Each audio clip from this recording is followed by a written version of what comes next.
Hello students, कैसे हैं आप। आई होप कि आप लोग सब ठीक होंगे। मैं राहुल शर्मा आपको केमिकल काइनेटिक्स करा रहा हूं और केमिकल काइनेटिक्स में मैंने आपको अभी तक आरहेनियस इक्वेशन तक कराया है। ठीक है, आरहेनियस इक्वेशन में आज हम वेरियस न्यूमेरिकल्स करेंगे और उसके बाद सेकंड ऑर्डर रिएक्शन और सीरीज और पैरेलल रिएक्शन जो होती हैं उनके फॉर्मूले को हम डिस्कस करेंगे। ठीक है, सो आज के लेक्चर में मैं आपको स्टार्ट करा रहा हूं आरहेनियस इक्वेशन के कुछ न्यूमेरिकल्स। तो देखो, फर्स्ट न्यूमेरिकल क्या कहता है, rate constant of A reaction at 30 degree. Temperature dependent reaction होती है आरहेनियस। 30 डिग्री पे दिया हुआ है आपको रेट, दैट इज 1.2 10⁻³ ठीक है, दैट मीन्स ये आपके पास K1 दिया हुआ है इनिशियल रेट। उसके बाद एट 40 डिग्री इज 2.1 10⁻³ ये आपको दिया हुआ है K2। अलग अलग टेम्परेचर पे, ये टेम्परेचर कितना है 30 and it is 40 degree Celsius में, और आपको ये एक्टिवेशन एनर्जी कैलकुलेट करनी है। तो आरहेनियस इक्वेशन क्या कहती है, log K2 upon K1 is equal to EA activation energy upon 2.303 R and T2 minus T1 upon T1 T2। यही तो होती है आरहेनियस इक्वेशन। अब K2 क्या है, टेम्परेचर बढ़ाने के बाद जो फाइनल रेट आता है उसकी वैल्यू। सो देखो K2 क्या है यहां पर, लॉग K2 है दिस वन 2.1 10⁻³ लॉग K1 कितना है, K1 it is 1.2 10⁻³ is equal to activation energy आपको कैलकुलेट करनी है अपॉन 2.303। आर की वैल्यू मैंने आपको बताई थी आरहेनियस इक्वेशन में, क्या लेते हैं 8.312 एंड T2 माइनस T1। अब टेम्परेचर T2 कितना है 40 डिग्री, आपको केल्विन में कन्वर्ट करना है, तो 40 डिग्री का केल्विन में आएगा 313 केल्विन। सो T2 कितना है 313 माइनस T1 30 डिग्री, 30 डिग्री को केल्विन में चेंज करोगे 303 upon T1 into T2 303 into 313। अब देखो यहां से आप सोल्व कर लो, 10⁻³ कैंसिल, क्या आएगा log 2.1 upon 1.2 is equal to activation energy 2.303 into 8.312 into ऊपर कितना बचेगा 10, नीचे 303 इंटू 313।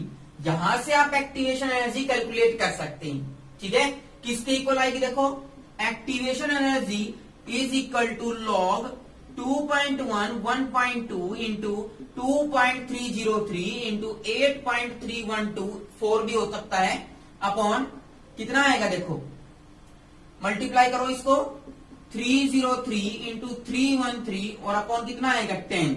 इसको आप सोल्व करोगे तो आपके पास एक्टिवेशन एनर्जी आएगी that is round about 48.2 kilo joule. इतने के पास सोल्व करोगे तो एनर्जी आएगी। सो ये इस तरह का एक टाइप का क्वेश्चन आपके एग्जाम में आ सकता है। मैं आपको 3 टाइप के क्वेश्चन कराऊंगा जिसमें आरहेनियस इक्वेशन के वेरियस न्यूमेरिकल उन तीनों टाइप में आप सोल्व कर सकते हो। तो फर्स्ट टाइप तो ये था। सेकंड टाइप देखो कैसे क्वेश्चन आ सकता है। सेकंड टाइप ऑफ क्वेश्चन आ सकता है ग्राफ पे और स्लोप पे। आपको पता है कि जो एक्टिवेशन एनर्जी हम निकालते हैं उसमें मैंने आपको ग्राफ बनवाया था, और ग्राफ किस किस के बीच में बनवाया था, कुछ ऐसा ग्राफ बनाया था like this, log of K and 1 upon temperature में, and graph will be like this, ऐसे आया था। और इसके अंदर जो स्लोप आया था, slope it is equal to minus कितना आया था बताओ, it is equal to delta E upon 2.303 R, इसी के इक्वल तो आया था। ठीक है, सो बेसिकली आपको क्वेश्चन क्या दिया गया है वो देखो। आपको क्वेश्चन ये दिया है कि log K is equal to log of A minus EA upon 2.303 and this is your RT। ये आपको एक इक्वेशन दी हुई है। ठीक है। और कह रहा है कि इसका जो ग्राफ है वो ऐसा आएगा, and the slope of this graph, जो स्लोप आएगा वो आपको दिया हुआ है, इट इज -1/2.303। सपोज करो इतना दिया है, ठीक है, स्लोप इतना दिया है। अब आपसे पूछ रहा है कैलकुलेट द एक्टिवेशन एनर्जी। अब देखो इसको लेकर, इस इक्वेशन को लेकर ही तो ये ग्राफ बनाया है, तो इसमें स्लोप किसके इक्वल आएगा, दिस वैल्यू। ये जो वैल्यू होती है ये तो स्लोप होता है, किसके equal, minus of EA upon 2.303 and it is R is equal to, और वो स्लोप किसके इक्वल दिया हुआ है, इसके -1/2.303। आपको कैलकुलेट क्या करना है इस क्वेश्चन में, एक्टिवेशन एनर्जी।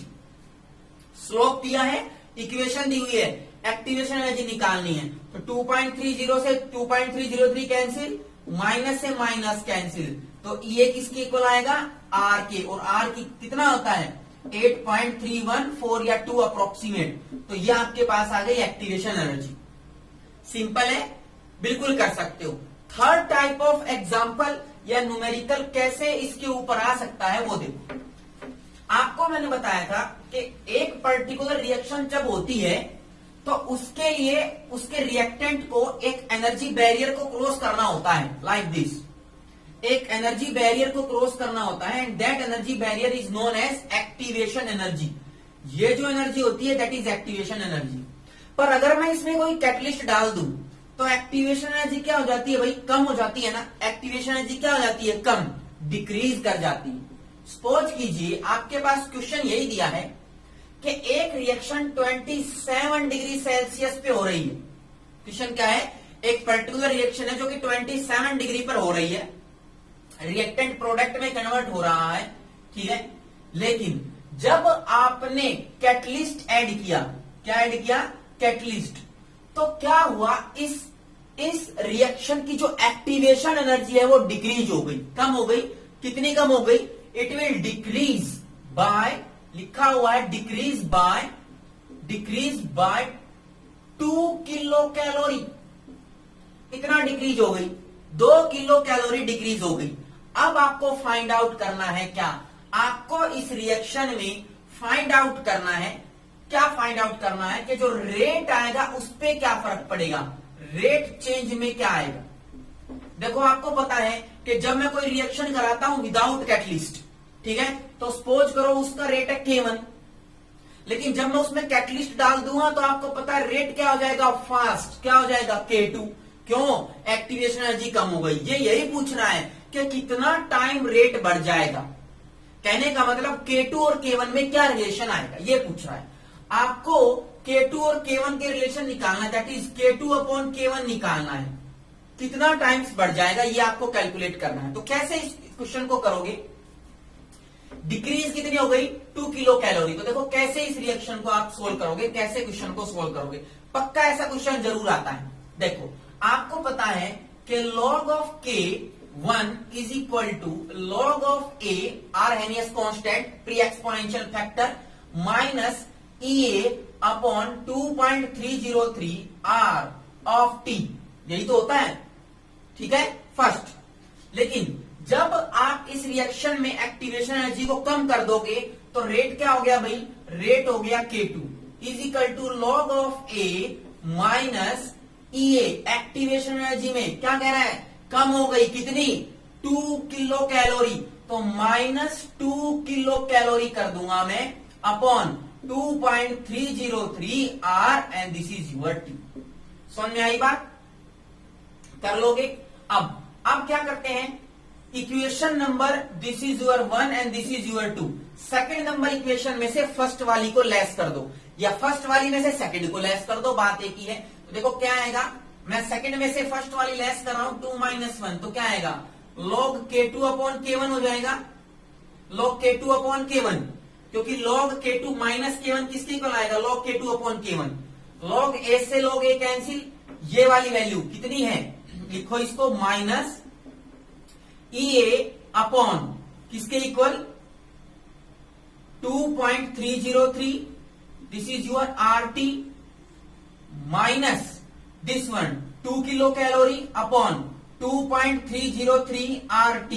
इसको मैंने ओपन अप कर लिया क्योंकि ये जो वैल्यू है दोनों के डिवाइड में है, तो मैंने इसको सोल्व कर लिया और माइनस माइनस क्या हो जाएगा plus, and minus this equation minus EA by 2.303 RT।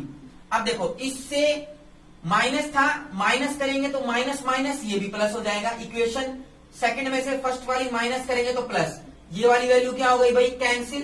तो आपके पास क्या आएगा log K2 upon K1 is equal to this value 2 kilo calorie में है तो किलो के लिए क्या लगाओगे 1000 अपॉन 2.303। अब R की वैल्यू क्या ले, अब इसमें R की वैल्यू 8.314 नहीं लोगे क्योंकि एक्टिवेशन एनर्जी किलो कैलोरी में दी है, तो यहां पर भी 2 रखोगे। वैल्यू क्या रखोगे, R की वैल्यू 2 किलो कैलोरी में दिया है और टेम्परेचर कितना दिया था 27, दैट इज 300। इसको कैंसिल कर लो, 200 and this is your 10। Answer आएगा 10 upon this is 6.909 round about, and this is log K2 upon K1। तो यहां से अगर आप एंटी लॉग निकालोगे और K2 अपॉन K1 करोगे, it comes out to round about 28। इसका मतलब कैटलिस्ट डालने से एक्टिवेशन एनर्जी कम हो गई, कितनी 2 किलो कैलोरी। ये आपको रिएक्शन में दिया हुआ था, लेकिन रेट कितना बढ़ गया 28 टाइम्स।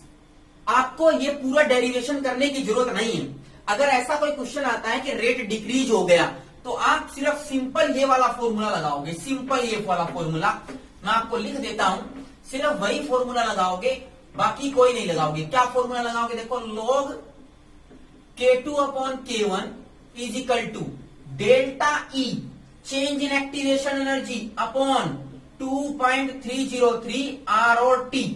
T टेम्परेचर आपको दिया होगा, फिक्स दिया होगा, सिर्फ कैटलिस्ट डाला है। एक्टिवेशन एनर्जी डेल्टा E ये आपको किलो कैलोरी में भी दे सकता है, जूल में भी दे सकता है। अगर ये आपको जूल में देता है वैल्यू तो आपको R की वैल्यू रखनी पड़ेगी 8.314। लेकिन अगर यही एक्टिवेशन एनर्जी आपको किलो कैलोरी में दे दी तो आप R की वैल्यू कितना रखोगे भाई 2 रखोगे। ये आपको याद रखना है। और सिंपल इस फॉर्मूले से एक्टिवेशन एनर्जी में चेंज आने से जब कैटलिस्ट वाला क्वेश्चन आए तो आपको यही फॉर्मूला लगाना है, log K2 upon K1 is equal to delta E 2.303 RT। ठीक है, ये आपके पास क्वेश्चन हो गए आरएनएस इक्वेशन के। अब 2 टॉपिक और हैं, सीरीज रिएक्शन और पैरेलल रिएक्शन। पैरेलल रिएक्शन और सीरीज रिएक्शन मैं करा देता हूं, आपको सिर्फ उनके फॉर्मूले याद रखने हैं। So what is parallel reaction. Parallel reaction कैसी होती है, सपोज करो आपके पास कोई रिएक्टेंट है A और A रिएक्टेंट डिसोसिएट होकर के प्रोडक्ट बनाता है 2 B एंड C। ठीक है, और दोनों के बनने का रेट अलग है। This is your K1 and this is your K2, different rate है। तो उस केस में आपके पास अलग अलग चीजें पूछ सकता है। सो इसकी जो आपको रेट इक्वेशन है वो बस याद रखनी है। सपोज कीजिए स्टार्टिंग में आपने A ले लिया और कुछ समय के बाद कंसंट्रेशन कम होगी A की, क्योंकि B और C बनेंगे, तो A की कंसंट्रेशन कुछ समय के बाद T टाइम के बाद, जब टाइम T हो गया तो A की कंसंट्रेशन बच गई 80। तो क्या फॉर्मूला लगाओगे रेट का, रेट का आपको फॉर्मूला लगाना है, that is K1 plus K2 दोनों का sum is equal to 2.303 upon T log of A concentration upon 80। A concentration क्या है स्टार्टिंग वाली, 80 क्या है उस पर्टिकुलर टाइम पे जो बच गई वो, T is the time and K1 plus K2 is the rate constant of the 2 reaction. अब ये भी पूछ सकता है कि B कितना बनेगा या C कितना बनेगा, आपको ये भी याद रखना है। कंसंट्रेशन ऑफ B और कंसंट्रेशन ऑफ C का जो रेशियो होता है it is equal to K1 plus by K2। Concentration B और C का जो रेशियो आएगा वो K1 अपॉन K2 के इक्वल आएगा, ये आपको याद रखना है। थर्ड चीज जो आपको याद रखनी है, अगर आपको कोई पूछे कि percentage yield of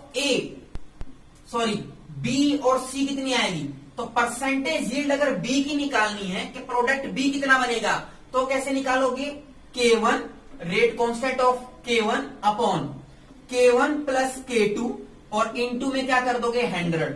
this is the percentage of B जिसका प्रोडक्ट पूछा है उसका रेट कांस्टेंट ऊपर लोगे, बाकी दोनों का सम नीचे। अगर आपको परसेंटेज पूछा सी की तो कैसे निकालोगे, K2 bye K1 plus K2 और इंटू में क्या कर दोगे 100। This is the parallel reaction. बस 3 आपको चीजें याद रखनी है, ये फॉर्मूला, रेशियो वाला एंड परसेंटेज। ज्यादातर क्वेश्चन परसेंटेज पे आता है, ठीक है। अब मैं कराता हूं सीरीज रिएक्शन। सीरीज रिएक्शन ऐसी होती है, ऐसी रिएक्शन जिसमें एक प्रोडक्ट पहले बी में बदल जाए और फिर बी प्रोडक्ट जो है ए रिएक्टेंट बी में बदला, सीरीज रिएक्शन। कौन सी, सीरीज। ए रिएक्टेंट किसमें चेंज हुआ, बी में विद रेट कांस्टेंट K1 और बाद में बी वाला कन्वर्ट हो गया सी में with rate constant K2।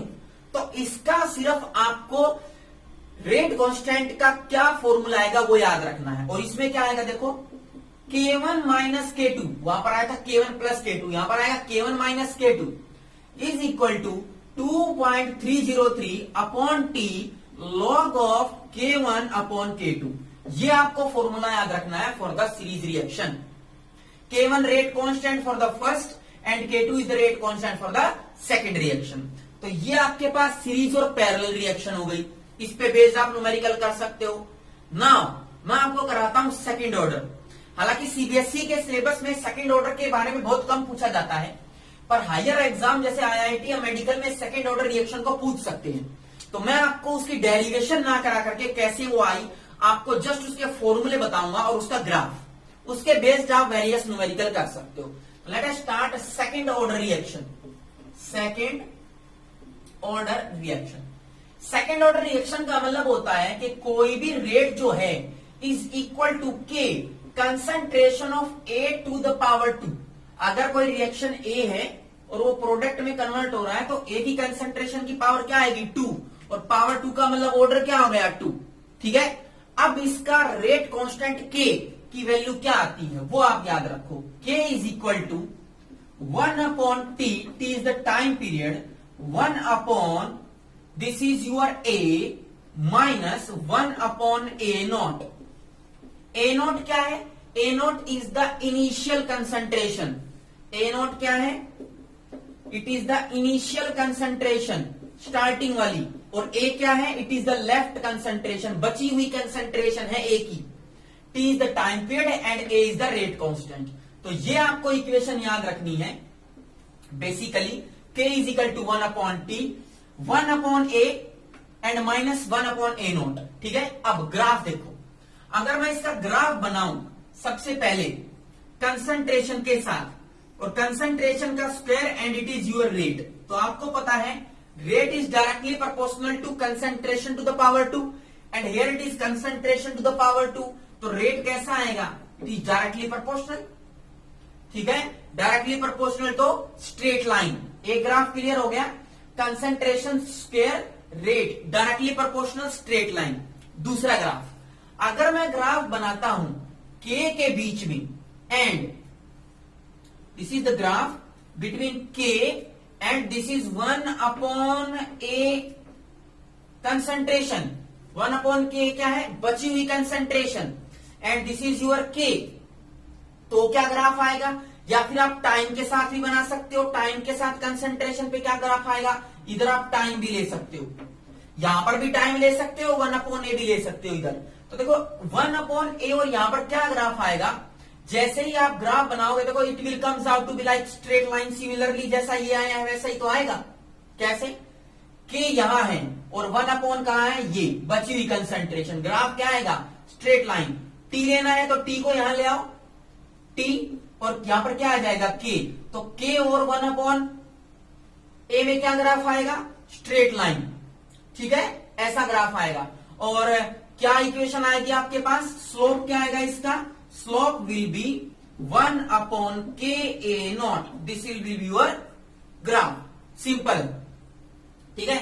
Now I am going to discuss half life period. इसका हाफ लाइफ पीरियड बनाते हैं, ठीक है। HLP हाफ लाइफ पीरियड का क्या ग्राफ आएगा, हाफ लाइफ पीरियड डिस्कस करते हैं। देखो हाफ लाइफ पीरियड का मतलब होता है कंसंट्रेशन आधी हो जाए, ये जो A है वो A नोट का हाफ हो जाए, तो T हाफ किसके इक्वल आएगा, T half is equal to 1/k, this is your T half, आधा हो जाए a0/2 माइनस 1/a0, तो यहां पर कितना बचा, this is T half is equal to 1/ka0, यही तो बचेगा, and this is the T half for the second order reaction. अब आप इसका भी ग्राफ बना सकते हो, कैसे, यहां पर आप ले लो टी हाफ और यहां पर आपने ले लिया क्या, 1/a0, 1/a0, तो 1/a0 के साथ बनाओगे तो straight line, it will be like this, और स्लोप क्या आएगा, slope will be 1/k, this is your slope 1/k, ऐसे आएगा। बिल्कुल सिंपल है। तो आप ऐसे जीरो ऑर्डर रिएक्शन भी कर सकते हो। तो आपको याद रखना है जीरो ऑर्डर की जो के रेट कांस्टेंट की वैल्यू वो क्या आती है, और T half is equal to minus K 1/ka0, ये आपके पास zero order reaction, sorry second order reaction था।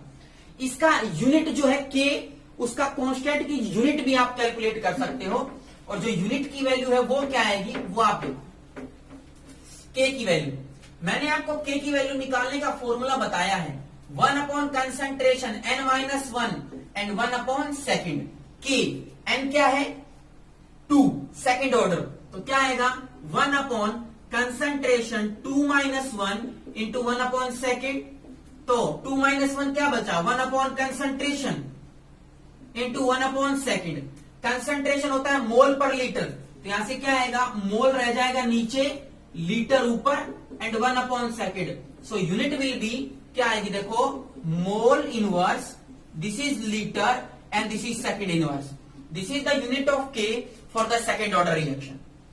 सो आज की क्लास में हमने बेसिकली आरएनएस इक्वेशन के 3 टाइप्स के न्यूमेरिकल किए हैं, और उन्हीं 3 टाइप पे प्रैक्टिस करना, सारे के सारे क्वेश्चन हो जाएंगे बुक से, ठीक है।